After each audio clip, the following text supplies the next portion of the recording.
কে কি বললে আমাদের যায় আসে না, কে কি বললে আমাদের যায় আসে না। মানুষের ভোট পেলে এবং আল্লাহর রহমতে সরকার গঠন করলে আমরা 1 2 3 করে আমাদের কাজগুলো আমরা করতে থাকবো। আমরা মা বোন যারা ঘরে বসে কাজ করে বিভিন্ন জিনিস তৈরি করে তাদেরকে যে ছোট ছোট ব্যাংক লোনের ব্যবস্থা করবো যাতে তারা তাদের জিনিসগুলো বিদেশে পাঠাতে পারে। এই যে কাজগুলো করবো, এই কাজগুলোকে যদি বাস্তবায়ন করতে হয় ভালো করে একটা মিনিট চিন্তা করে দেখেন, চোখটা বন্ধ করে। বিএনপি ছাড়া আর কোনো রাজনৈতিক দল কিন্তু দেশের মানুষের সামনে কোনো পরিকল্পনা দেয়নি যে তারা কি কাজ করবে। দিয়েছে? তারা শুধু বিএনপির বদনামি করে যাচ্ছে, তারা কিন্তু শুধু বিএনপির বদনামি করে যাচ্ছে।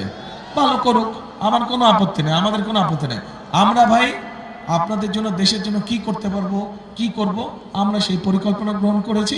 আমরা মানুষের ভোট পেলে এবং আল্লাহর রহমতে সরকার গঠন করলে আমরা 1 2 3 করে আমাদের কাজগুলো আমরা করতে থাকবো। কে কি বললে আমাদের যায় আসে না, কে কি বললে আমাদের যায় আসে না। আমরা জনগণের জন্য কাজ, কারণ পলিটিক্স রাজনীতি তো করি আমরা আপনাদের জন্য।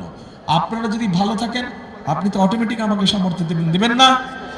আপনারা যদি একটু ভালো থাকেন তাহলে তো অটোমেটিক আপনারা সমর্থন দিবেন। কাজে ভাই কথা সোজা সিম্পল কথা, যে খামাখায় অন্যের ও এইটা করেছে ও সেইটা করেছে, এর মধ্যে আমি না, আমি আছি কি কাজ করব, কি পারবো কি পারবো না, সোজা সাপটা হিসাব।